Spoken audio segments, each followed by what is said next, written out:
Good afternoon. I want to thank you everyone for joining us this afternoon for our committee's virtual forum. And I especially want to thank the panelists for being with us here today. On March 27th, the CARES Act was signed into law. The act created the Paycheck Protection Program as a sub-program within the 7A loan guaranteed program and provided it with almost 350 billion dollars for fully guaranteed forgivable loans designed to meet payroll costs and other business expenses. The goal of the program is to save as many small business jobs as possible as quickly as possible. As of May 8th, New Jersey small businesses received a total of 124,489 loans totaling almost 18 billion, helping to save thousands of jobs in my home state of New Jersey. And given the size and the scope of the PPP and the speed with which it was stood up, implementation was bound to be less than perfect. And we appreciate all the hard work by everyone at SBA and are equally grateful for your commitment as lending partners, helping small businesses stay afloat during these uncertain times. With that said, we are tasked with assessing areas for improvement. And the first round of Paycheck Protection Program funding exposed some of those areas. For example, too many Main Street mom and pop shops were forced to sit on the sideline as the program was first rolled out, while larger, better capitalized businesses received loans. All they were left with was the hope that Congress would add more money to the program. Eventually, Congress did. On April 24th, Congress provided an additional 310 billion dollars in PPP funding with a set aside intended to funnel a greater portion of the funds to underserved business communities who struggled with access to affordable capital. This second round of funding is also expected to lapse soon, and while the account didn't draw down as fast as some expected, in part, I suspect, because of the lack of clear guidance with the forgiveness rules, I expect America's small business community will seek additional funding. That makes today's forum a timely one, as we will be able to hear from stakeholders about what's worked with the program, what hasn't, and how Congress can keep optimizing it, and whether Congress should look outside the PPP for more capital access solutions for small businesses struggling with the coronavirus pandemic. Again, I want to thank the panelists for joining us here today, and I now yield to Ranking Member Hearn for his opening remarks. Thank you, Mr. Chairman. The COVID-19 has ushered in unprecedented times. As a small business owner myself for the last 35 years, including working on bank boards and McDonald's national leadership team and others, I feel like I'm pretty deeply connected to what's happening based on so many calls that I've been on across the country with literally hundreds and hundreds of small business people on various calls.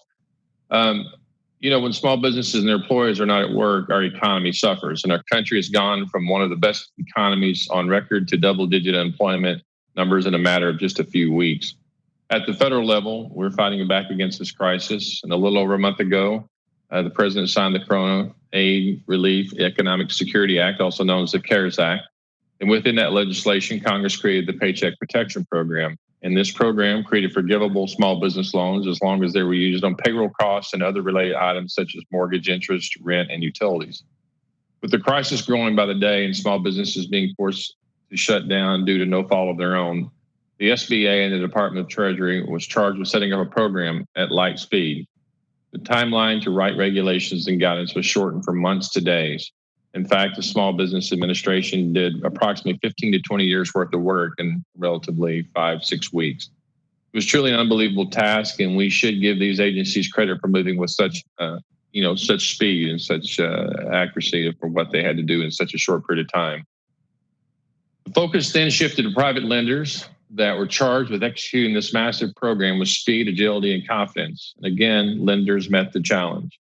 We should acknowledge the time and energy that was required by lenders to decipher rules and regulations and translate it into capital for small businesses. However, as the chairman mentioned, there have been road bumps and turbulence that have developed during this process. The SBA and the Treasury published guidance late on a rolling basis, and they published rules that have changed midway through the process. This has caused great confusion, not only for our lenders, but also for the small businesses. To date, the SBA and the Treasury have still not published much needed back-end loan forgiveness guidance. Having complete and comprehensive rules and regulations is instrumental for our business decisions. Guidance is just one of the many items that I hope we can discuss today. Additionally, I'm looking forward to hearing about the improvements that Congress should examine and debate when it comes to the Paycheck Protection Program. And finally, as it starts reopening again, it will be important for Congress to also study what recovery looks like and what opportunities we can have as we have a rolling opening across the country. I think it would be prudent, and I'm working on a letter right now to go to Treasury and SBA, that if businesses, as they see their businesses opening up, want to bring back the money sooner than having it turned out in a loan, that money can be reauthorized and reappropriated through the PPP loan program. And just to give you the magnitude of that number, if there's 4 million loans and $10,000 average came back, that's $40 billion that could be used currently in the PPP program to help other small businesses that may have not gotten into the first or second tranche. So, Mr. Chairman, I want to thank you for gathering us all today, and especially want to thank you, the lenders, for joining us. And with that, Mr. Chairman, I yield back. Great. Thank you, Ranking Member Hearn. I always say it's great to be able to work with you on this, and your expertise and your experience with small businesses is important now more than ever. And I think, continuing to do the work that we've done together over the last year and a half or so, of just continuing to show that the work that we're trying to do here on this committee is bipartisan. And right now with this crisis, that is more important than ever, that if ever there was an issue that we need to be working on in a bipartisan way, it's about saving our small businesses, helping out in every way we can to be able to help them get through this crisis. So thank you again. I just want to take a minute here to just talk through some of how we're going to be moving forward on this. So, each panelist will have 5 minutes to provide a statement, and then each committee member will receive 5 minutes for statements and questions. Just please ensure that your microphone is on when you begin speaking, and return it to mute when you're finished. And we're going to do our best to try to abide by these timetables here, but given the fact that we're doing this virtually, we're still working through some of these aspects here. So with that being said, I want to just thank our panelists for taking time out of their busy schedules to join us. And with us today, we have Mr. Tony Wilkinson, President and CEO of the National Association of Government Guaranteed Lenders. Thank you. Ms. Daphne Williams, Vice President of Public Policy for the Opportunity Finance Network. Mr. Brett Palmer, President of the Small Business Investor Alliance. And Mr. Jay Hanna, Vice President of Financial Services for Bank First Bank. Thank you all for being here today, and again, for giving us your insights into the situation. We look forward to hearing from you. I'd like to begin with recognizing Mr. Wilkinson for 5 minutes. So, Mr. Wilkinson, over to you. Thank you, Mr. Chairman, and hello again, Mr. Hearn. Good to see both of you. Thanks for inviting me today. When the CARES Act was signed into law, SBA lenders immediately stepped up to meet the challenge to provide financial assistance to help small businesses survive. To date, participating lenders have received approval for over 4.3 million PPP loans valued at over $533 billion. Despite this phenomenal performance, there have been major failures in implementation, and here are just a few. First, I'd like to address the lack of clear implementation guidance. On the very day PPP loans were first made available, SBA's Office of Inspector General issued a sobering white paper noting how essential it is to have clear guidance before loan funds are dispersed under programs like PPP. Clearly, Treasury and SBA did not heed that warning. Today, not one participating lender knows how to make a loan from start to finish. Instead, they have issued PPP guidance on a rolling, piecemeal basis by way of 9 interim final rules and 46 frequently asked questions, with more still to come. This isn't an appropriate way to implement a program under which hundreds of billions of dollars of loans are being made. A case in point, Treasury and SBA still have not issued guidance regarding how the forgiveness process will work. This leaves borrowers and lenders uncertain about whether their loans will qualify for forgiveness, even though borrowers have been given only until tomorrow to decide whether they should cancel or repay their approved PPP loan. This lack of guidance is also a violation of the CARES Act, which required promulgation of forgiveness regulations within 30 days of enactment. And today is day 46. Think about this. A program designed on the premise of forgiving loans still has no process by which to forgive those loans.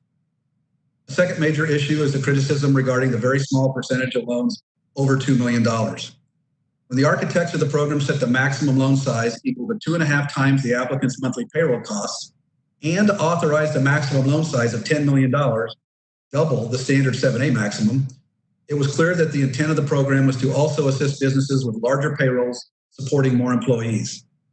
This is further supported by the fact that the statute allowed more businesses to be considered small than under SBA's traditional size standards. And the statute specifically eliminated the requirement that SBA's traditional credit elsewhere test must be met, and only required that the loan applicant certify that the uncertainty of the current economic conditions makes the loan necessary to support the ongoing operations. But of course, there is no definition of the word necessary. Based on the statute and original guidance, applicants and lenders believed in good faith that they qualified for PPP loans right up to the point where they were criticized in the media. And in response to that criticism, Treasury issued FAQ number 31. That FAQ imposed a new self-test requiring borrowers to consider their current business activity and their ability to access other sources of liquidity sufficient to support their ongoing operations. A test that sounds an awful lot like the credit elsewhere test that was specifically excluded from loan eligibility. News headlines focus on the larger loans, but less than 0.8% of PPP loans are $2 million or over.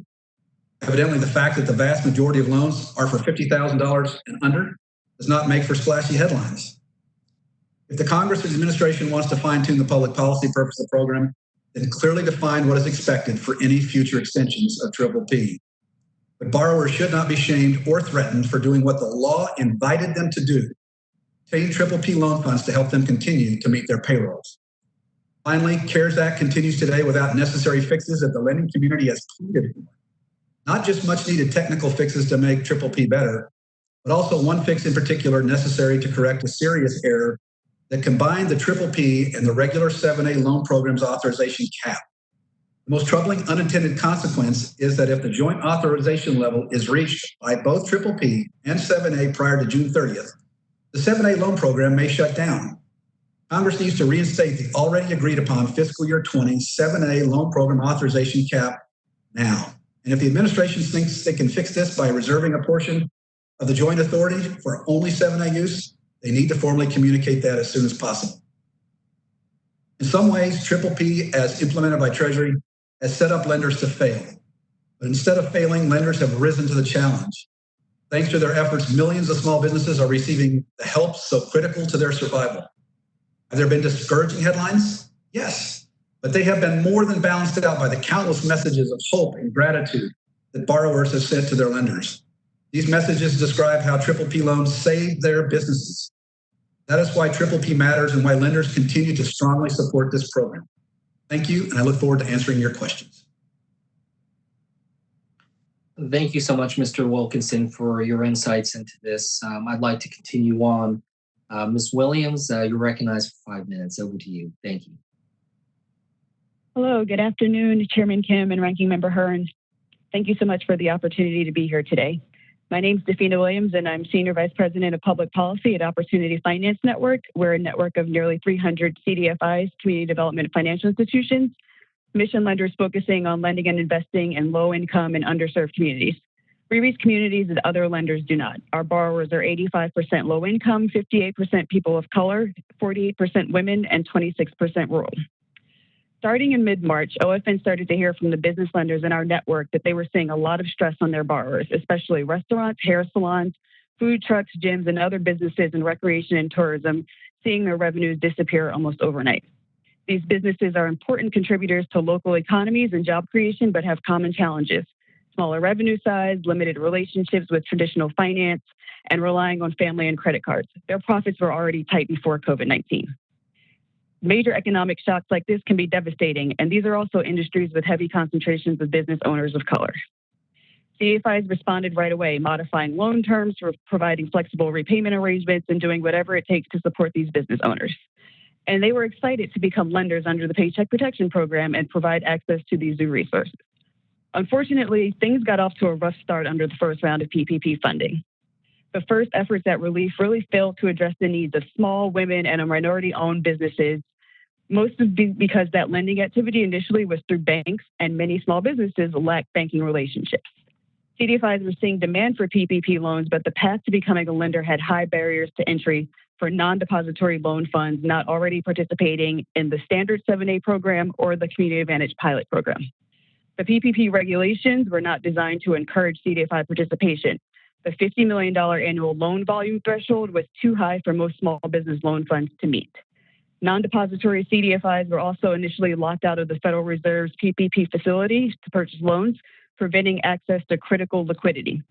And while the SBA, of course, faced huge challenges standing up a brand new program and to get this money out of the door in such a short amount of time, and what they've accomplished has been truly impressive, there have been consistent challenges with communication from SBA and Treasury. Numerous changes to the interim rule, delayed issuance of critical guidance, and confusion for both borrowers and lenders, resulting in the loss of critical time to help business owners.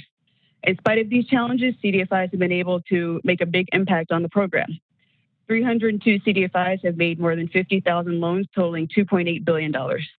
OFN surveyed our members that are participating in the program and heard from 35 of them that even with capital constraints, a challenging regulatory environment, and no liquidity from the Fed, in round one, 35 CDFIs made more than $1.1 billion in PPP loans in just 6 weeks.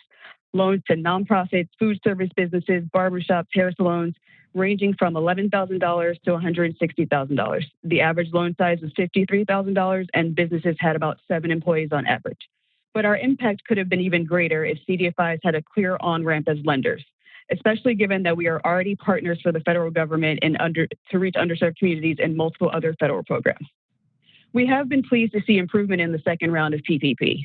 We have greatly appreciated the Congress and this committee's recognition of the need to direct funds to underserved businesses.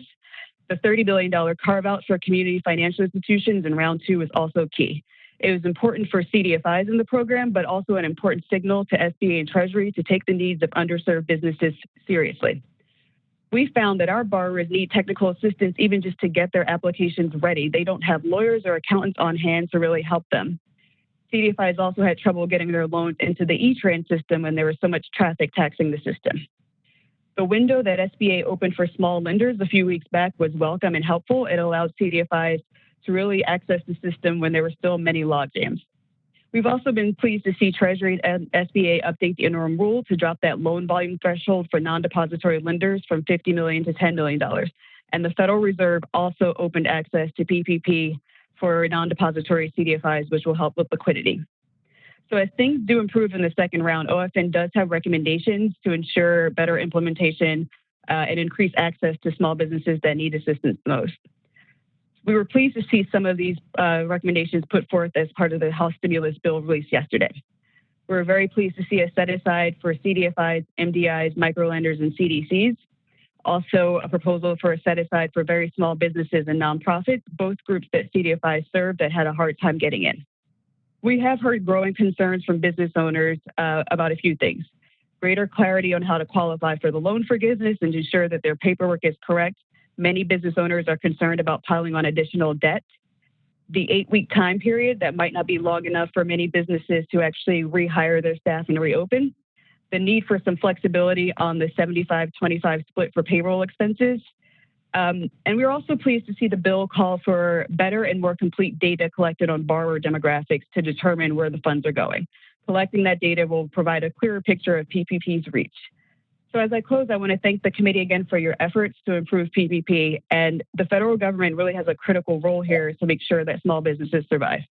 PPP is a short-term solution, but the damage from COVID-19 will need to be addressed on a much longer basis. For CDFIs, our industry will continue to provide access to capital and adapt our business models to adjust to the new normal, but we need additional capital and capacity to meet those borrower needs. Business finances will not look the same after this crisis, and we all must be nimble and adjust our financing strategies to reflect this. Nonprofit loan funds in particular need equity capital to be able to lend both through PPP and for the longer-term recovery. The most important source of that capital is through earned revenue and grants from the Department of Treasury's CDFI fund. It is critical that we have a $1 billion appropriation to the CDFI fund for these grants, and we were extremely pleased to see that level of funding included in the House stimulus yesterday. That institutional level capital will enhance our capacity to support our most vulnerable businesses and communities. CDFIs are proud to be a critical part of our nation's response to the economic challenges facing our communities. And I look forward to working with you and answering your questions. Thank you. Great. Thank you so much. I appreciate that. Thank you, Ms. Williams. Mr. Palmer, over to you. You're recognized for 5 minutes. Thank you, Mr. Palmer. Thank you, Congressman. My name is Brett Palmer. I'm president of the Small Business Investor Alliance. We're a trade association of small business investors. These are rural business investment companies. These are small business investment companies. These are small venture funds and small other funds, private funds around the country that are providing growth capital to our most dynamic businesses across the country in both commonly served areas and underserved areas.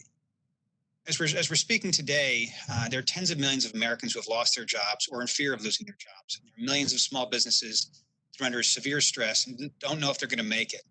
But this committee and this Congress, working in conjunction with Administrator Kranz and the SBA, have acted in a collaborative, bipartisan way to create a fund, a lifeline, the Paycheck Protection Program. And the country needs more of what this committee has already produced: collaborative, bipartisan, practical solutions that support small businesses and create and sustain American jobs. We're going to discuss the problems with the PPP program and how to address them. You've already heard some of them. But it's important not to overlook the success and the benefits of what the program has produced as we're looking at continuing policies or creating new policies. There are tens of millions of Americans who are now employed who otherwise wouldn't be. There are millions of Americans who still have health insurance that otherwise would not be able to afford it. There are millions of American families that still have a breadwinner. There are many, many small businesses that will now survive because of the actions and collaboration of this Congress and this SBA. The success of the Paycheck Protection Program means that many small businesses, which are the growth and employment engine of the economy, will have the chance to reinvigorate the economy once this economic stoppage is over. The fact that of the two biggest problems, one is that demand has outstripped supply, is a statement that the small businesses emphatically agree that this lifeline was needed and that you've done the right thing. The second biggest problem you heard from Tony, and he's gone through that in great detail. I would just reiterate exactly what he said, so I won't repeat it. But he nailed it. If there were historical comparison to what the situation we're in right now is, it wouldn't be the financial crisis and it wouldn't be a deep recession. This is a small business survival mission that could be compared to the evacuation of Dunkirk. And history does not look back at Dunkirk with complaints about the bumpy ride or people getting splashed. It's remembered as everyone doing their part to really give of themselves and save lives, and in doing so change the world. PPP has some bumps in the road in starting out. It's a massive undertaking that went from 0 to 500 miles an hour in no time flat, but it is saving small businesses and it's changing lives.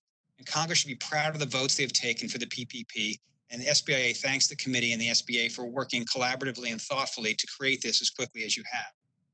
The PPP, as written in statute, works. However, defeat can be snatched from the jaws of victory if there isn't regulatory clarity and if small businesses are scared away from accessing the program or using the program to keep their low and moderate wage employees paid and their small businesses intact. As Tony highlighted, PPP needs more regulatory clarity. Small businesses are genuinely being scared off from using the money to retain their employees because this undefined, unclear liquidity elsewhere test that is nowhere in the statute. This needs to be addressed immediately. There are businesses that got money from the PPP that were going to use it to keep their employees employed, that gave the money back and laid off their employees because they were scared off from doing so. There are a number of them that paid their employees and kept their employees that they would otherwise have laid off and gave back the money because of this confusion around this liquidity elsewhere test. So now they're in a worse position than they were before, and that's not right. We certainly need the forgiveness rules laid out. Those are long overdue. Small businesses, in many cases, have gotten the PPP money, but they don't know what they're allowed to do, and they can't take any more debt. They need to use this in a way that is clearly going to be forgiven, so that they're not taking on more debt when they certainly can't handle more debt. And so they need to be able to operate off that. And so right now they're frozen. And right now we really need to unfreeze the economy and use that capital. You've done the hard work now. They just need to know how to do it right, because they really are acting in good faith. And one thing that is worth considering, and I know this is a little bit difficult, but as this program was started up and as businesses applied for PPP loans, we were at the front end of this economic hurricane. We didn't know how long it was going to last. We just knew it was going to be severe and brutal. And it has been severe. It has been brutal. But businesses in many cases have taken loans, and they now know a little bit more about what their condition is, about how the economy is shaking out. And in some cases, they can give some of it back. They don't need all of it. And so one thing, and this may be practically difficult, but it's worth considering if there's a way to make it work, is to allow businesses to return some of that capital so that capital can be returned and used for other businesses, because they don't need all. It shouldn't be all or nothing. And it's also worth remembering remembering that we're in the first inning of this economic and biological disaster. We're only experiencing the first wave impacts, of which PPP has done a very good job at mitigating some of those first wave impacts. But as you referenced, Congressman, there are going to be second and third wave impacts that are coming. And a whole lot of those impacts, we don't even know what they're going to be yet.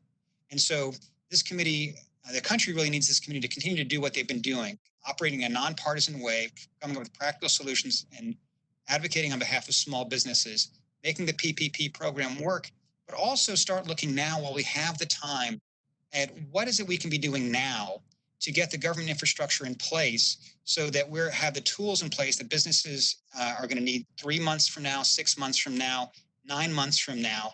And do we have a government that can fill those needs? So we clearly need to get SBA fully funded.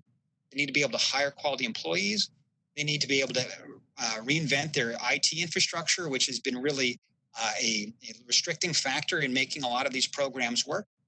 We need to be able to have tools for these small businesses going forward. And the other witness mentioned equity capital. One of the things that I think you're going to see a lot of small businesses need coming out of this situation is patient capital. Businesses are going to be unbankable. They're going to be up to their ears in debt. They're going to be rebuilding their workforces. They're not sure how their accounts receivable are going to perform. Their finances and personal credit are going to be in shambles. But many of these small businesses are still going to be able to heal and grow if they're given patient capital, which is either equity capital or equity-like capital. And so I think we really ought to be taking a look at things now that we can be doing for more patient capital going forward. But I think the first issue of the day is really getting the PPP working. And with that, I turn back my time and answer any questions that you may have. Great. Thank you. I appreciate it, Mr. Palmer. We're going to turn now to Mr. Hanna. Mr. Hanna, you're now recognized for 5 minutes. Appreciate your time.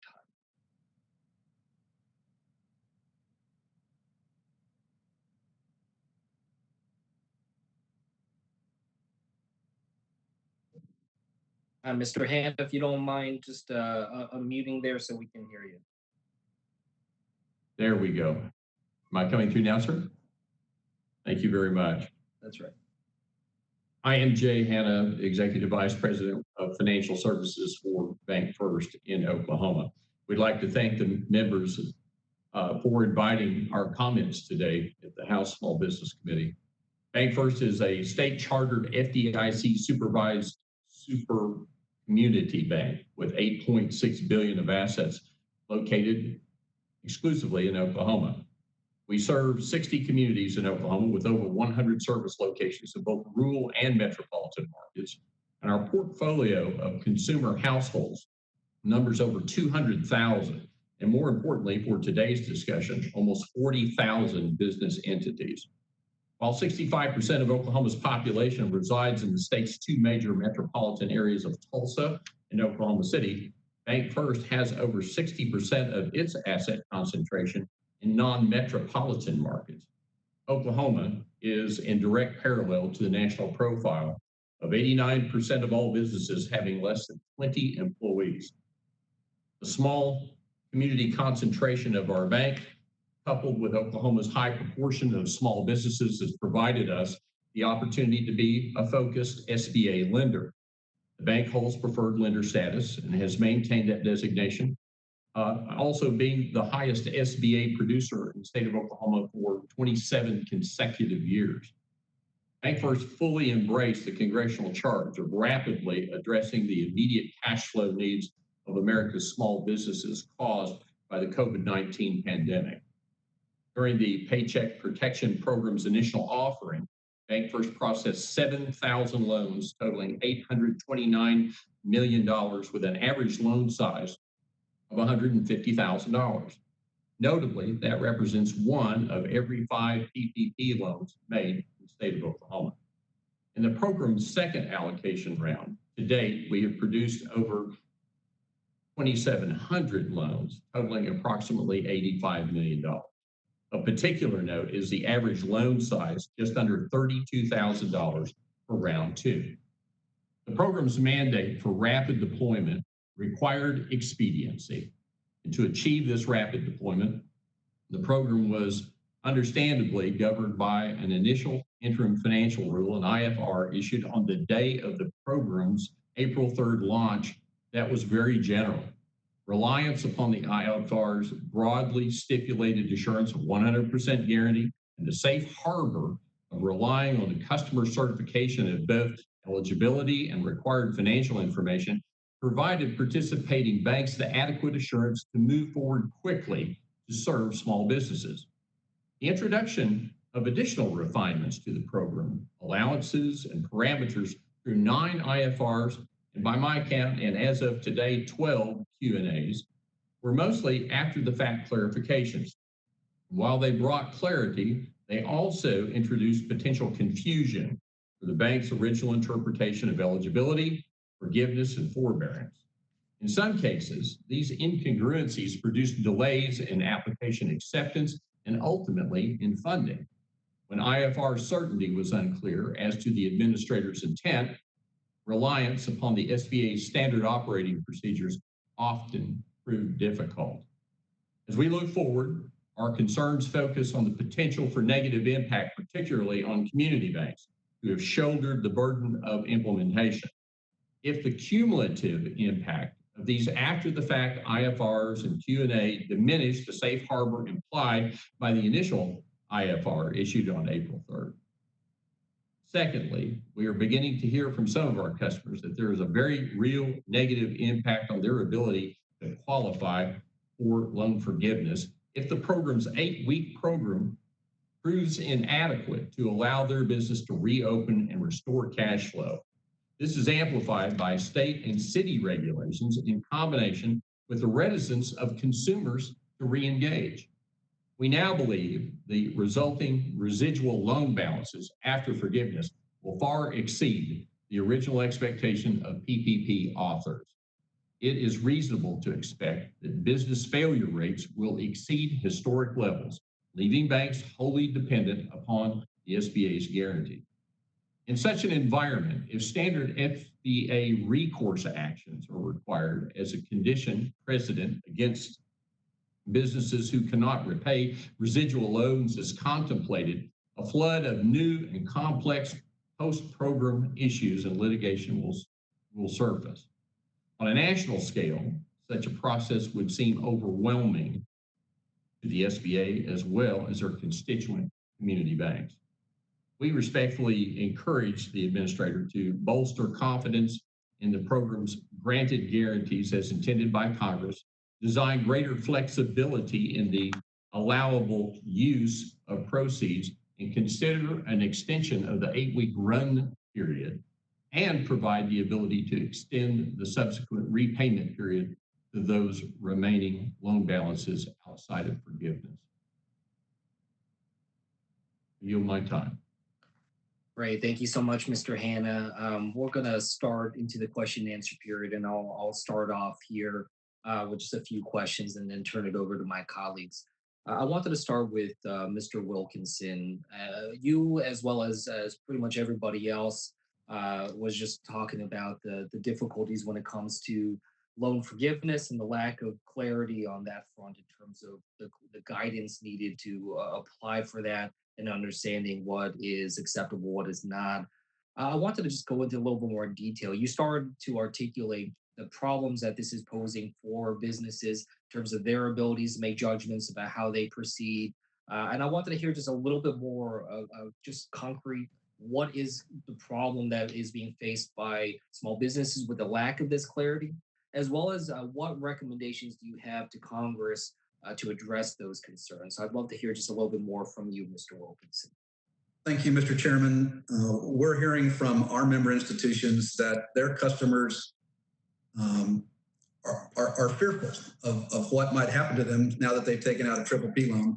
They don't know what the forgiveness process will be like. We are hearing of a number of borrowers, even the smallest of borrowers, returning their loan funds out of that fear.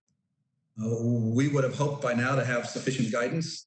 And I want to make this crystal clear. While a lot of folks have directed their comments at SBA and the administrator, this is a program that is being directly managed by the Treasury Department.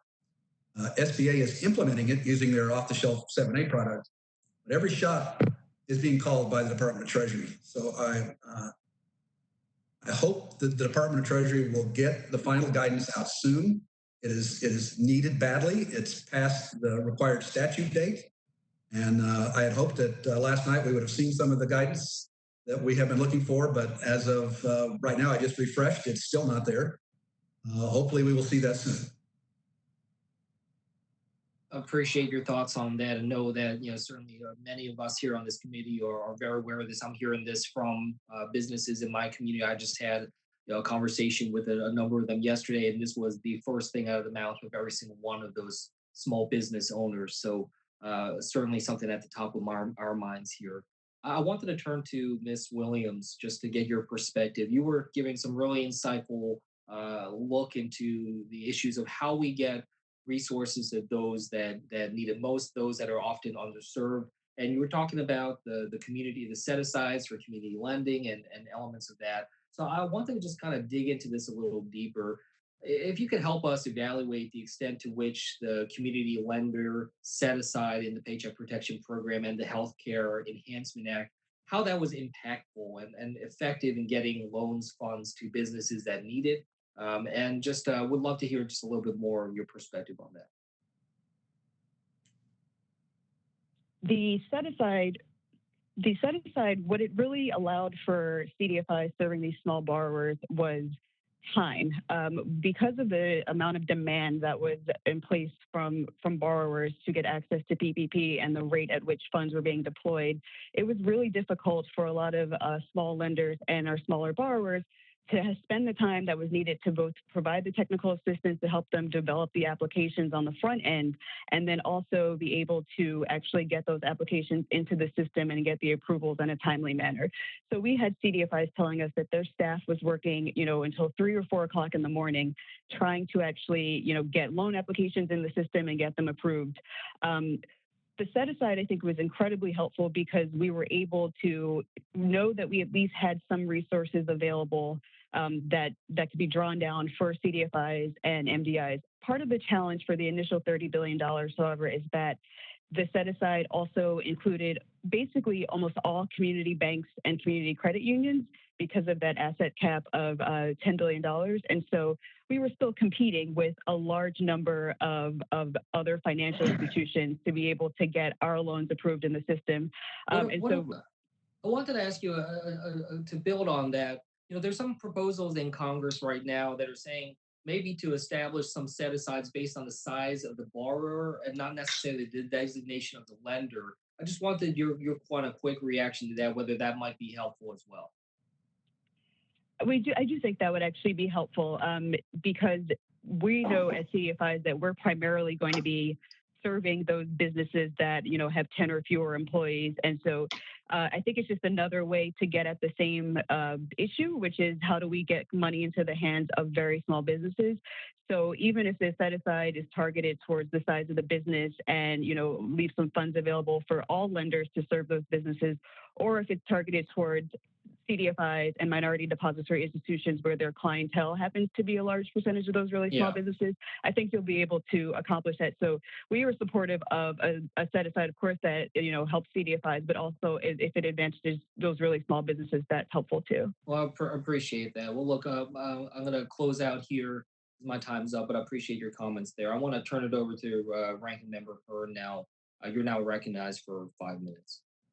Thank you, Mr. Chairman. Mr. Hanna, from a lender's perspective, how have Oklahoma businesses reacted to the crisis and the response of the federal government?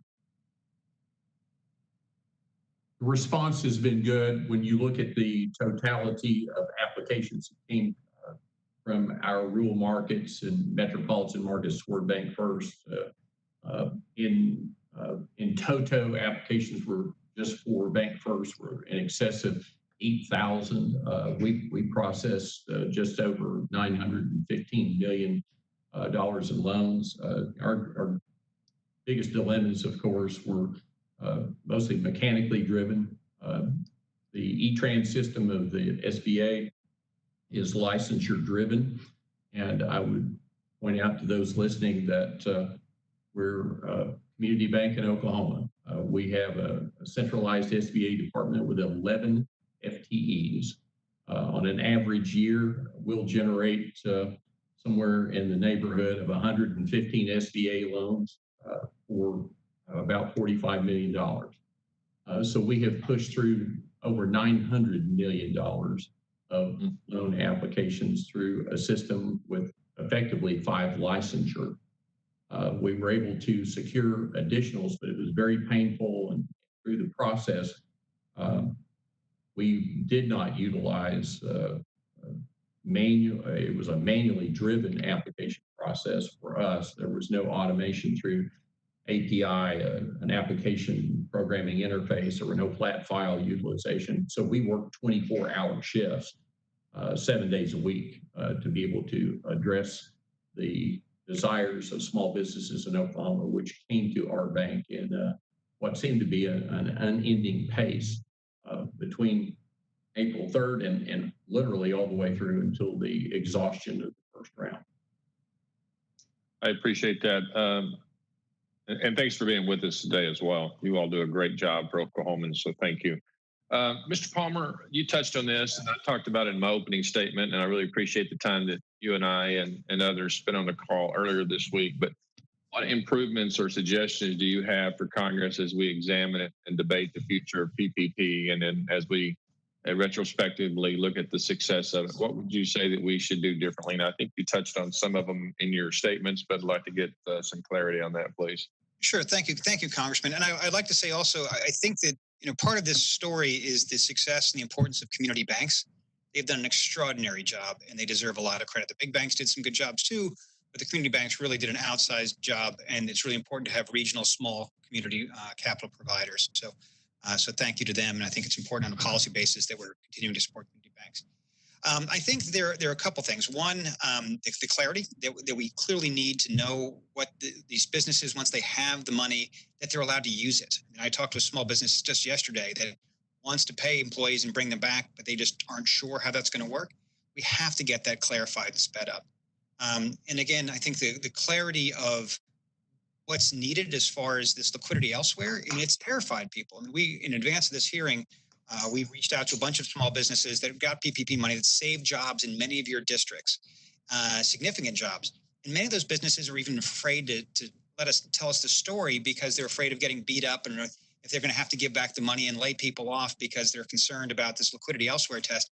And that's just profoundly and deeply frustrating. So getting that clarified would be really helpful. Also, I think it's worth noting that the affiliation rules have been an issue that have been a problem. And so as businesses that have small business investment company capital are able to access the PPP loans if they're small enough. And maybe that should be broadened out to be if you would otherwise qualify for a small business investment company investment, that you could access it. That would be helpful. And then I think clearly, as we're right sizing the loans, and again, there may be some mechanical challenges to this. I'd welcome Tony Wilkinson's thoughts on this, but businesses now know more about what they need and what they don't need. And we've encouraged all the small businesses to only take what you need and only apply it if you need it. But in many cases, they didn't know. In some cases, they still don't know. And so if we can make it so they can right size their loans downward if they need to, that might open up some extra credit capacity for more small businesses if we really are resource constrained, which appears will be. Yeah, so just as a point of clarity in closing here, it seems to me before we look at how we can extend ongoing working capital, that to your latter point there, if we can get money back into the system, the program, people who are opening up at varying paces across the country, that would be very helpful. If we could slide the 8 weeks based on when governments are actually allowing you to open, that would be very helpful. Also, the 75-25 might allow for an extended amount of work run room on the working capital side, instead of us trying to ascertain what that number might be. Just a few little modifications in here could be very, very helpful in extending the run room of businesses beyond June 30th. Absolutely. I'll mention one thing on that extending the 8 weeks is you have a lot of seasonal businesses that are open in summer or scale up in summer. And if they haven't done that yet, that 8 week may not work. So making that more broad or longer would allow a lot more seasonal businesses where this is really where they make or break themselves, have access to the capital. Thank you. Mr. Chairman, I yield back. Great. Thank you so much. Appreciate that. We're going to continue on to my colleague, Congressman Golden. So Congressman Golden, over to you. Thank you, Congressman Kim. And I appreciate you putting this hearing together and giving us the opportunity to do a little bit of additional oversight, following up on last week's hearing. I thought I'd start with Mr. Wilkinson. I've held several roundtables with lenders in my district in the last couple of weeks, and obviously was hearing a lot of just similar concerns to what all of the panelists are expressing today. And you talked a little bit about concerns that the 7A program would be limited if the loan commitment cap for that program were combined with PPP. My understanding is that in the HEROES Act released in the House this week, there is language to make clear that that cap should be separated out between those two programs. And I just was curious if you'd seen that language and whether or not you felt that it would address the concerns, if some similar language to that's in the House bill would be helpful. Yes, sir, we have seen that language. And yes, that is the intent of the language. We do have some concerns that the exact language did not accomplish that. And we've sent in our comments into the committee so we can hopefully get some minor modifications made to that language. But we are hopeful that is exactly what happens, that the 7A and the PPP authorization levels get bifurcated and that there's no risk whatsoever of a regular 7A program shutdown. I appreciate that. I'd love to see that language myself, if you could share it with our office. I'm also hearing from lenders in Maine who are worried what might happen later on in the year as we're potentially seeing a more prolonged recession, in particular when temporary assistance that lenders and SBA have extended out to their clients, such as the federal government covering payment of SBA guaranteed loan costs for 6 months. We have the 6-month deferral of payments on non-forgiven portions of PPP loans and loan deferrals offered independently by private lenders. When these things start to expire, there's a lot of concern about what might come next. And I wanted to ask, what kinds of thoughts might you share with us about how big of a problem this might be down the road and what you think Congress and lenders can do together to address it? Sure. All the things you mentioned are critically important. Specifically pleased about Section 1112. That is a very big benefit for the current 7A and 504 borrowers. But you're exactly correct. As you might imagine, the conventional credit box, if it is not closed, it is getting very close to being closed. A lot of borrowers are going to be faced with negative trends, and it's going to make it very difficult for them to access credit like they had been. So we view the 7A and the 504 loan programs and the SBIC programs to be once again front and center. They're going to be the primary source of capital for small businesses as we come out the other side of this crisis. We are hopeful that Congress will consider the passage of items that were included in the Recovery Act, higher guarantee percentages, fee waivers. Those items are included in the HEROES Act, and thank you for that. I think that will be critically important as we move forward, and will provide us some tools that we can continue to help small businesses as we come out the other side.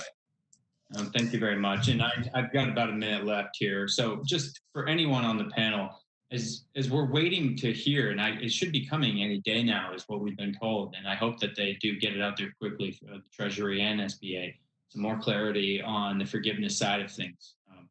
I've heard it described as we're now in the eye of the storm, as many businesses have this assistance, but now they're going to be looking for loan forgiveness. And I wanted to ask, do you think it would make sense for us to formalize a tiered approach to PPP documentation and auditing, in which the smallest loans have a lighter burden, and the larger the loan, the greater the scrutiny? I think you're going to clearly have you're going to have to prioritize how many loans you're going to look at. You're looking at 4.3 million. You can't go through them all. It's clear that they're going to look at the bigger loans first, and that makes sense. But I do think that just having some clarity about what they're going to audit, what small businesses are going to have to document, what type of injury, because that's what they're trying to figure out. If they can document what the injury was and how they used the money, use it for the right terms, it really doesn't matter. We're comfortable with that. They will inevitably go to the larger borrowers, doing some of the smaller. That's perfectly fine. I think that's reasonable. I will mention on your previous question about the loan forgiveness, one of the things I think ought to be looked at is on the tax code. If businesses get their loans forgiven in any way, it becomes taxable income. And so not just for the PPP, but just for any loans and modifications. So I think you ought to be looking at, as we're rewriting the tax code, some provisions where we're not penalizing businesses, that their loans are forgiven, that they're now paying income tax on that loan forgiveness is something else. But I'll turn it back to anybody else for any other comments. Well, thank you to the panel, and Chairman Kim, thank you as well for the opportunity, and my time has expired. Yeah, thank you so much. Appreciate that. Some very helpful insights here. I want to turn it over. We're lucky enough to have the ranking member of the full committee here with us, so I wanted to turn it over to our ranking member Shabbat for his questions. You're recognized for 5 minutes. Thank you very much. And I'll begin with Mr. Palmer. Mr. Palmer, as you know, SBIC-backed small businesses have eligibility under PPP. From your perspective, how have these businesses navigated this loan program? And are you seeing signs of success? And what modifications would you like to see made? Thank you, Congressman. SBIC-backed businesses are some of the highest growth, biggest job-creating small businesses in the country. So these are sort of the seed corn for the economic recovery as we come out of it. Having the ability to access those PPP has been very helpful for those that have needed it. Not all that have needed it. All the SBICs have looked at their small businesses and told them, if you don't need the money, don't take it. If you need it, only take as much as you need. This is the time to be a good citizen and not just a good businessman. The two are connected. So I think it's been very helpful as that goes, and I think you're saving a lot of jobs. A number of them are across Ohio, across Kansas, and others. I do think that if it's allowing for PPP access for businesses that otherwise wouldn't qualify because the affiliation rule, if they would otherwise be eligible for an SBIC investment, would be helpful because SBICs can't get to every single high growth company that's out there. So we can do that where they're still have to be small, employees they have to be inside the United States, producing inside the United States. But if we can make sure that all companies that are creating jobs are able to be maintained, I think would be helpful. Thank you very much. And my next question I'd address to Ms. Williams and Mr. Wilkinson. Over the last few weeks, I've had the opportunity to join literally dozens of members of Congress on conference calls with their local businesses and their lenders. The topic of guidance from the SBA, from Treasury, was raised quite often on those calls, I can assure you, and it continues to be raised. From the lender's point of view, when do lenders need, what is it that they would most prefer to have clarified under additional rules to come out on the PPP in order for it to be successful?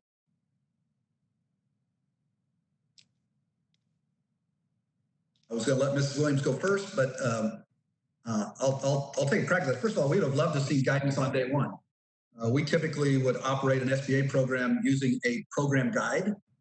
We had asked in a joint trades letter, as soon as the CARES Act was going to be passed, that the Department of Treasury and the SBA issue clear, definitive guidance so that we knew what the rules of engagement would be. And today, still don't have that program guide. We'd asked for a note, sample template.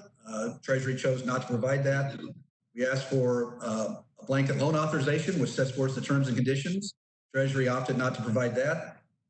Instead, they have opted to manage by a rolling series of FAQs that change nightly. Lenders have to go look every single day, see what has changed, sometimes multiple times a day, to see what new has been posted. And in fact, there was a new FAQ posted this morning.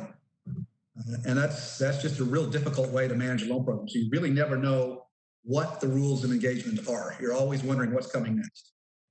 Thank you. Ms. Williams? I would also just add for CDFIs, it's been confusion from the beginning, whereas we didn't even really understand from the outset whether we were going to be eligible lenders. And then there was a very long lag time to getting that initial guidance around what those qualifications would be.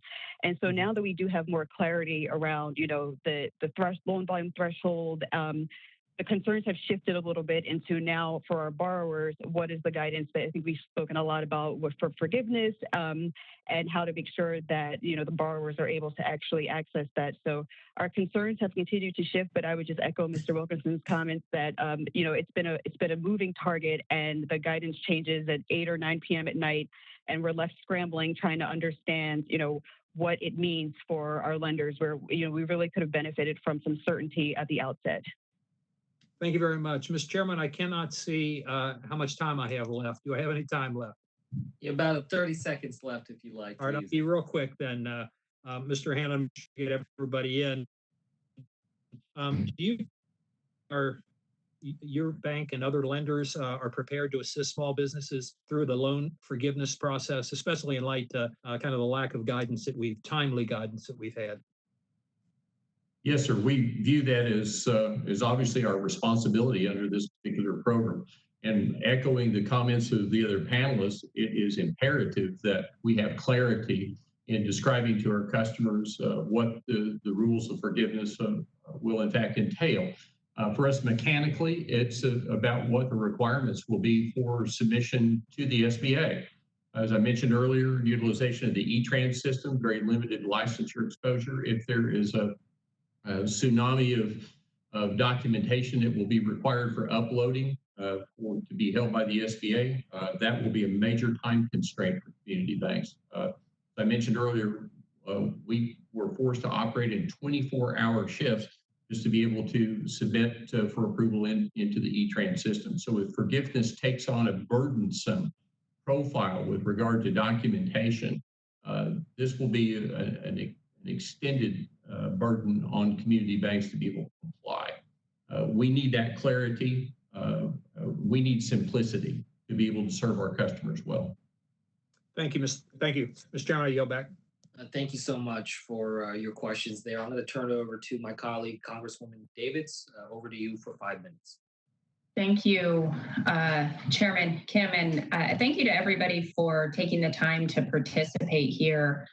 I know there's been a lot of frustration and confusion around the rollout of these programs, particularly of the Paycheck Protection Program. And as we were just hearing, in fact, I'm going to follow up on Mr. Shavitz's line of questioning here, that frustration and confusion around the rollout that has a lot to do with the lack of clear guidance, whether it was guidance to be able to close these loans or the guidance now around the forgiveness portion.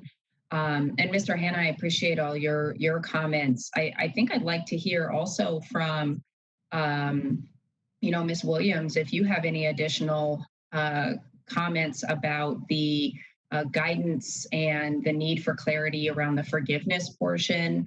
I know a lot of the small businesses I've been hearing from, and we've got some CDFIs doing this kind of work in, here in Kansas in the 3rd District. I'd love to hear some information from you about what that's looked like on the ground.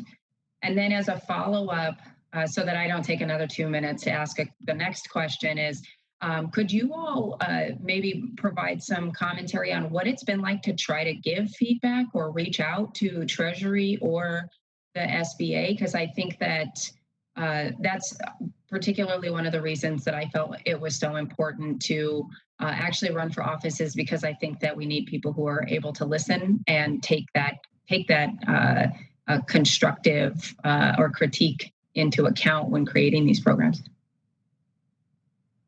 Sure.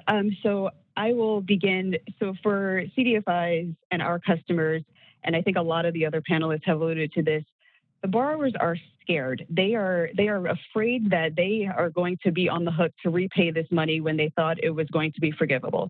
And for the customers that we're serving, they are already pretty financially distressed. They're smaller, they have less revenue, they don't have a lot of resources to get access to other capital.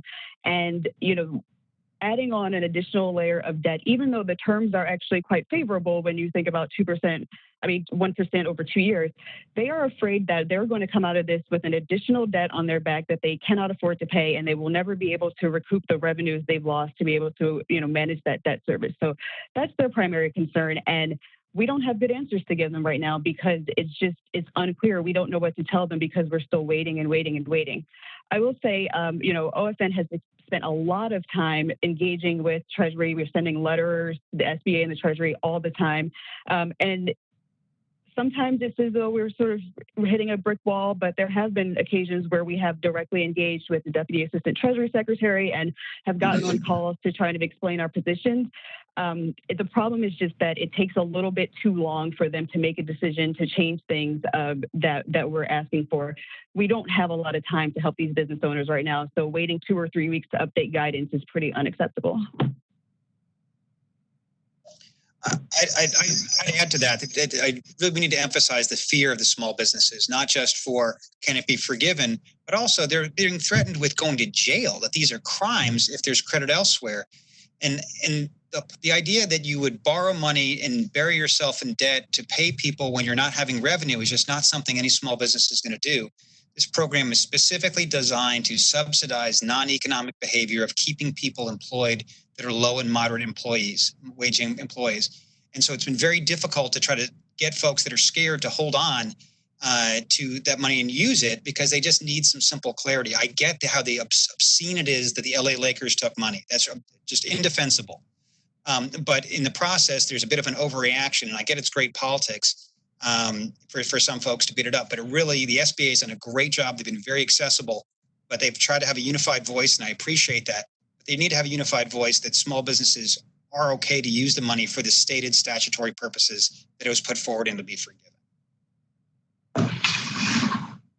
I would comment that the avenues and channels of retail have evolved to a point where we have seen here in Oklahoma both environments, those that are fearful of draconian interpretation of whether they were eligible, that forgiveness would be adequate. To date in our company, we've had $31 million returned to us. That's over 80 loans. There are no publicly traded companies in that. These are small businesses. On one side, we've seen manufacturers that traditionally do business with big box retailers, and they were very fearful at the very beginning of the pandemic that due to shelter in place orders in communities that those retail entities would be shuttered, and they were. But we're very pleased to discover that customers and consumers found them online. And so they returned the money because they simply did not require such.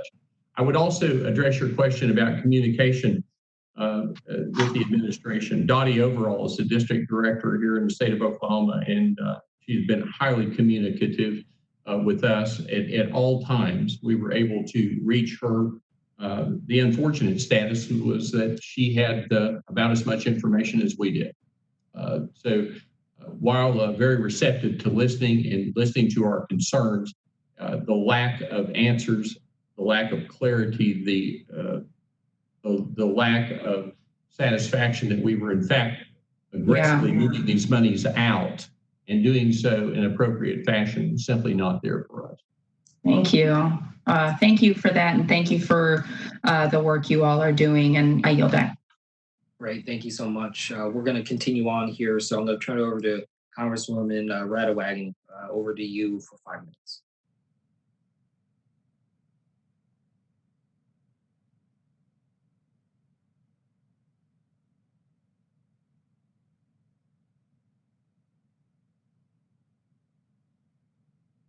Congresswoman, if you'd like to make a question, you can unmute and make the comments right now.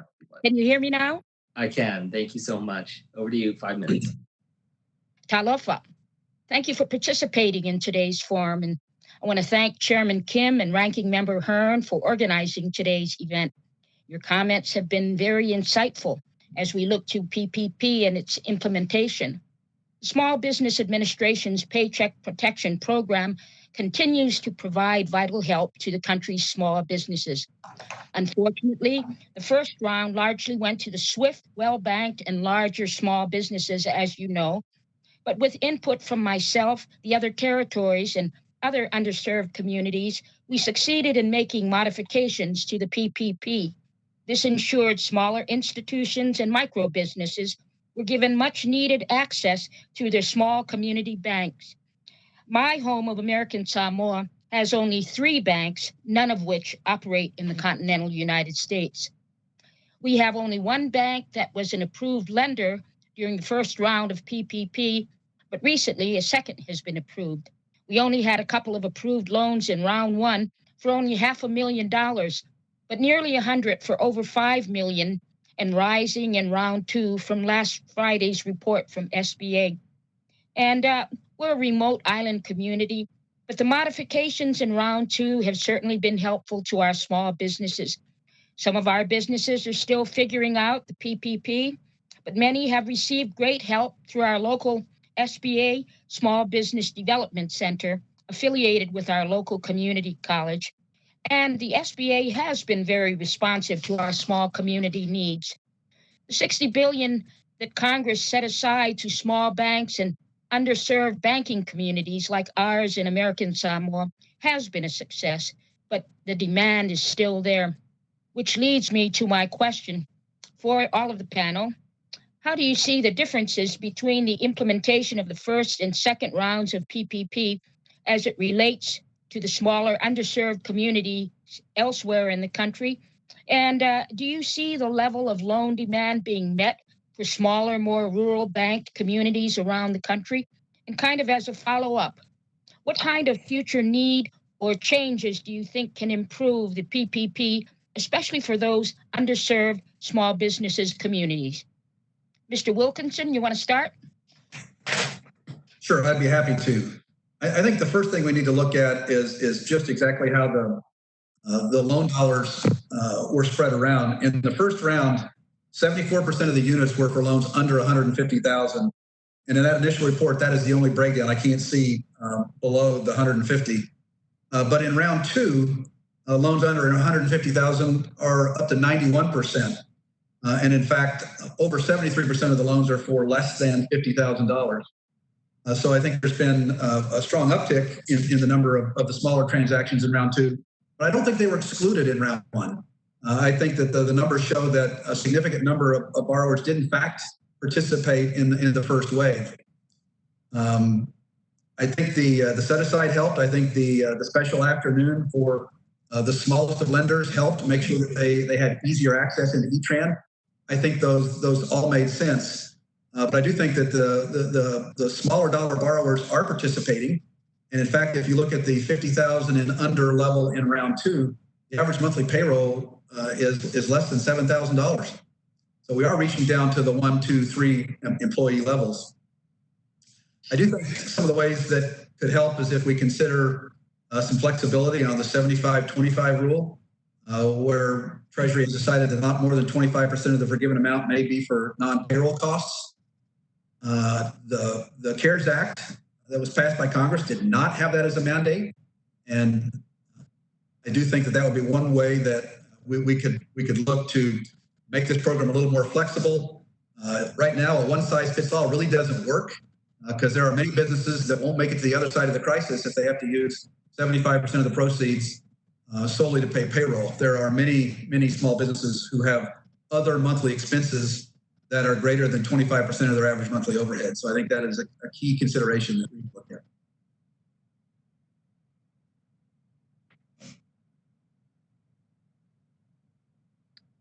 Ms. Williams?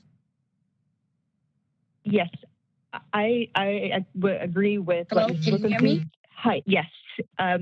I agree with what Mr. Wilkinson said. I do think we've seen an improvement in round two of actually getting access to these smaller businesses.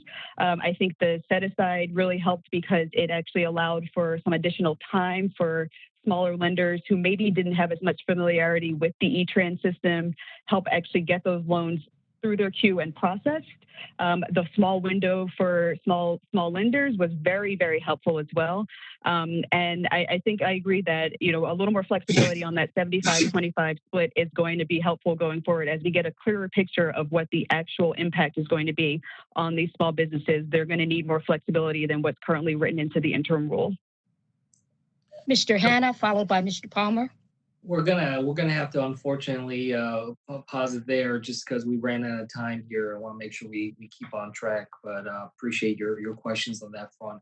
I wanted to turn it over to Congresswoman Chu for your 5 minutes. You're now recognized.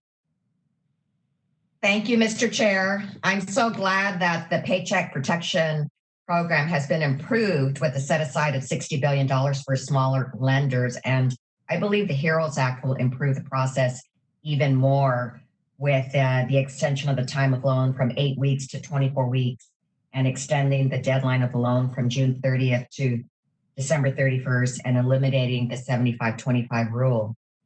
And one great improvement that the SBA has finally provided which was a mandate of the CARES Act, was to provide official translations of the COVID-19 loan applications. They did it this week in 17 languages, but there is more work to be done because the translations of the guidance has been done, but not of the applications themselves. So I urge the SBA to get these done. And I want to talk about another issue of the CARES Act. Ms. Williams, the CARES Act expressed the sense of the Senate that the SBA administrators should issue guidance to lenders and agents to ensure that the processing and disbursement of covered loans prioritize our underserved and rural markets, including veterans and the military community, small businesses owned and controlled by socially and economically disadvantaged individuals, women, and businesses in operation for less than 2 years.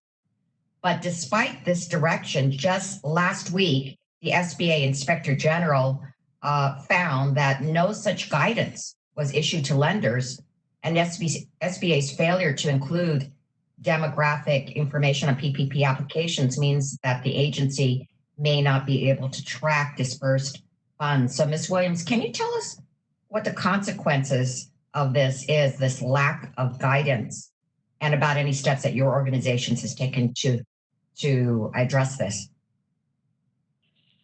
Sure. The lack of guidance and the lack of demographic data being available on where these loans are actually going means that we can't properly assess and evaluate the program.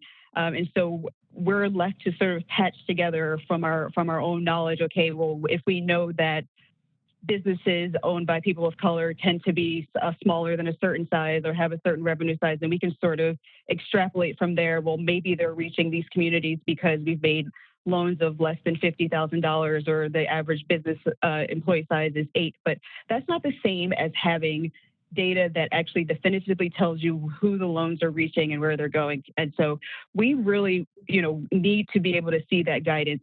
CDFIs and OFN, we collect our own data, and so we can really understand what's happening on the ground with our own borrowers, but we do not have that system-wide picture of what's actually taking place right now, and that's really unfortunate to assess the impact of the program.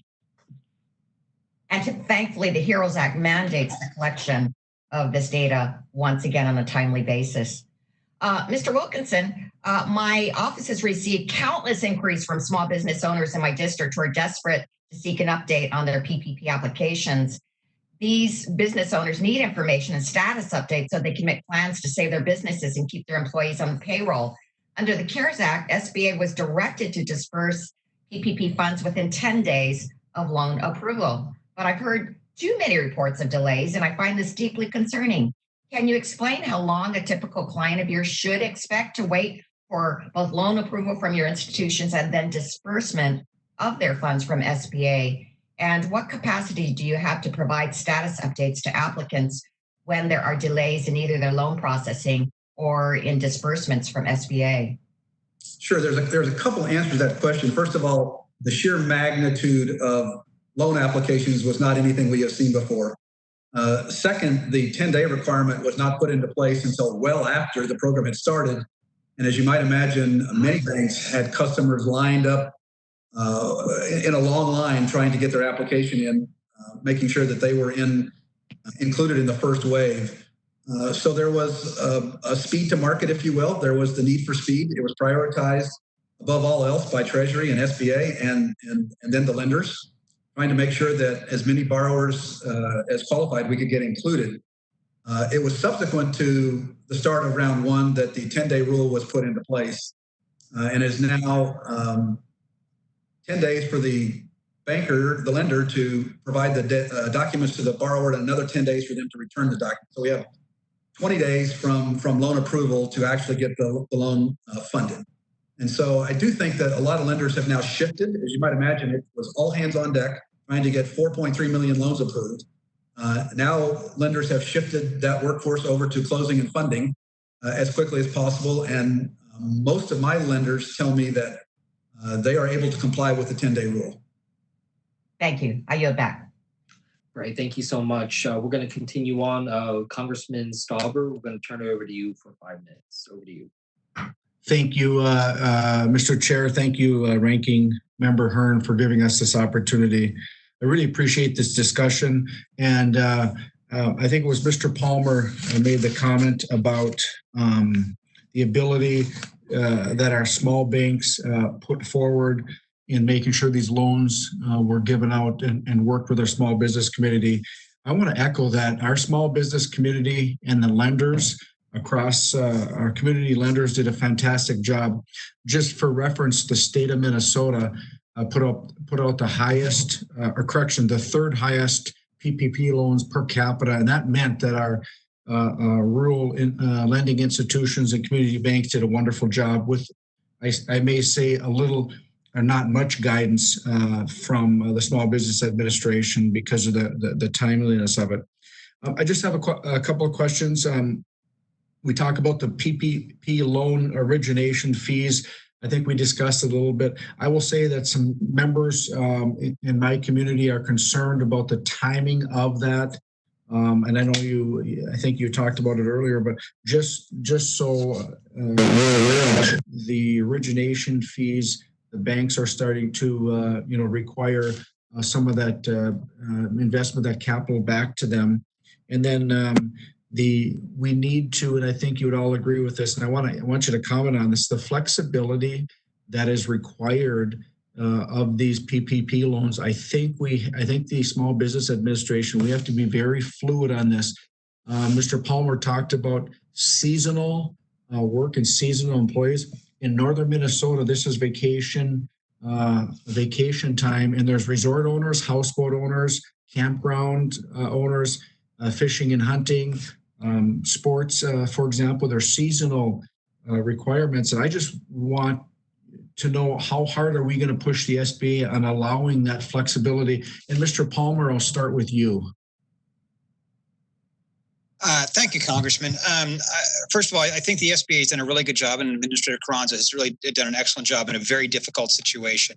But I do think it probably does require some statutory changes to allow that broader time frame for those seasonal workers. When this law was written, it was written as the hurricane was sort of coming upon us when we didn't know it was going to last. So it's now lasted longer than I think any of us expected, and certainly has been worse than I expected, and I knew it was going to be bad. So I think putting that in the statute, of giving that flexibility, would be helpful.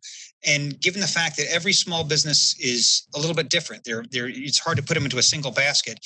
Maximum flexibility for the use of the capital would be helpful. And I think thank you for your comments, Mr. Hanna. Comments from your question with regard to fees. Our avenue for being able to collect our fees is through our core processing system, PCFS, which is a long-time national processor that interfaces with Colson Services, the official interface with SBA. We submitted our report as required under traditional SBA rules within the first week of May. It was an 800-page report. At the same time, we then heard later on through another set of communications that 1502 report to the SBA may not be accepted. So I know I sound like a technology and mechanical wonk here today because we've been working on actually making these happen, but our burning up time to repetitively either resubmit or be locked out of systems burns up more time for us to be able to interact with our customers and to answer their questions and help to draw away their concerns from that they have from the program.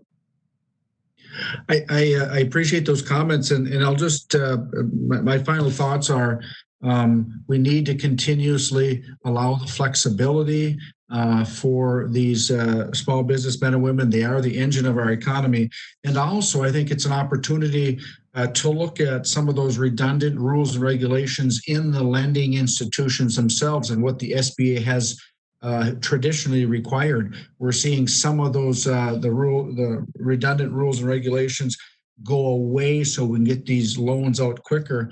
I think it would behoove us to push the Small Business Administration as a committee on asking them what and the recipients of the loans, what can we do to make that access to capital easier as we go down the road? So when I see my time's up, I really appreciate the opportunity, Mr. Chair and Ranking Member Hearn. Thank you. Thank you for your questions. I appreciate it. I'm going to turn it over to my colleague, Congressman Schneider, for 5 minutes. Over to you.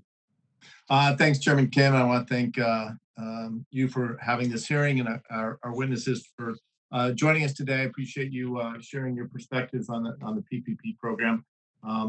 Take a moment first. I want to thank the committee chairwoman, Velasquez, the ranking member, for all the work this whole committee is doing and exercising oversight by having these forums, and looking forward to having real committee meetings hopefully in the near future. The Paycheck Protection Program has already dispersed hundreds of billions of dollars to businesses, serving a lifeline to small businesses across the country. But as our panelists have shared today, the program has not worked for everyone, and there are still many problems leaving small businesses and even some of our larger small businesses in doubt of how to proceed forward. I want to talk a little bit about the improvements made with the HEROES Act that was introduced yesterday, and thank the chairwoman for her tireless advocacy for small businesses throughout the negotiations and as we go forward. But gaps still remain. As the SBA implemented the CARES Act, I heard and continue to hear from businesses in my district, in particular from the hospitality and service industries, but not exclusively. They're concerned about the tight framework, the 8 weeks to use the PPP loans. Under the HEROES Act, this 8-week period will move to 24 weeks, giving necessary flexibility to our businesses in our community. I also want to thank and commend the chairwoman for working to include all nonprofit organizations as eligible for SBA assistance. Like many members on our committee, I've heard from organizations of all sizes in our community and all scopes, from local chambers to organizations that provide vital services but have more than 500 employees, who are desperately anxious to have access to the PPP loans. And finally, I want to extend my appreciation for the hold harmless provisions within the HEROES Act, those amendments to PPP. It's important that lenders who act in good faith aren't penalized. However, I think the language would not be necessary if the SBA issued timely, specific, and clear guidance on PPP loan forgiveness, as has already been mentioned in this forum. 3 weeks ago, I was on a call with the SBA administrator and other members of this committee when she said to expect loan forgiveness guidance in short order. And it would likely be that very same week. Here we are 3 weeks later, and still we don't have the guidance from the SBA. I think, as was noted earlier, there have been from Treasury 9 interim notices and 12 series of frequently asked questions, oftentimes contradictory. That's creating confusion for our businesses and our lenders at the exact worst possible time. We need that clarity, and I hope we can get it soon. So with that is just general remarks. Maybe I'll turn to Mr. Hanna first. And again, thanks to everyone for sharing your thoughts. But as we look forward, as we try to fix the glitches, with anything this large, there are going to be stutters out of the gates. But what do we have to do to help lenders like you? And I guess I'll open this up to everyone on the panel to make sure that it is easier for you to provide the assistance we all together want to give to our small businesses as they navigate through this crisis. Well, we have said it over and over again. It's obviously the clarity and a coalescing of the standards of acceptability through this program. As was mentioned earlier, 9 IFRs, 11 today, 12 Q&A sessions that have almost like the peeling of an onion continue to bring about clarity and confusion at the same time. We need to finally draw this together where we know exactly what it is that we're supposed to be doing and helping these customers to move through the cycle, a cycle that apparently, at least here in Oklahoma, is going to be inappropriate. 8 weeks, while it was certainly a good projection of what might happen, apparently the choreography between the pandemic and between the reality of what's happening with consumer activity and with small business, simply not there. So the extension of time, flexibility, absolutely necessary. And once again, particularly for small community banks. Here in Oklahoma, we have 200 financial institutions. Half of those institutions have less than $100 million of assets. And in many cases, they were not active SBA lenders prior to this process. We are the highest producing SBA bank in the state of Oklahoma for 27 consecutive years, and we only have a staff of 11 people. I've had to conscript over 70 people to be able to meet the 24-hour shifts just to upload into the system to get these loans approved in an adequate and expedient period of time to be able to serve small businesses. I can only imagine with our inability to genuinely understand all the intricacies of these IFRs and various instructions, what banks that are not involved in SBA regularity, what they must have gone through. Because in many cases, IFRs where they are uncertain or unclear would revert back to standard operating procedures of the SBA. And now we're talking about thousands of pages that more than likely was far outside of the expertise of many of the community banks that have shouldered the burden, not just here in Oklahoma, but across the entire United States, and seeing that these funds go to small businesses. Clarity, simplicity, accessibility. Those are the things that we need to be able to be successful in helping this country get back on its feet. Thank you. And I'll say, as a former businessman myself, those are things you need in normal times. These are extraordinary times and become even more important. And I don't know how my time is, Mr. Chairman, but if a chance, I'd like to ask Ms. Williams to talk about it from her perspective. Unfortunately, we're going to have to wrap up here. I understand. We've been going on for. Thank you. I appreciate the time. I yield back.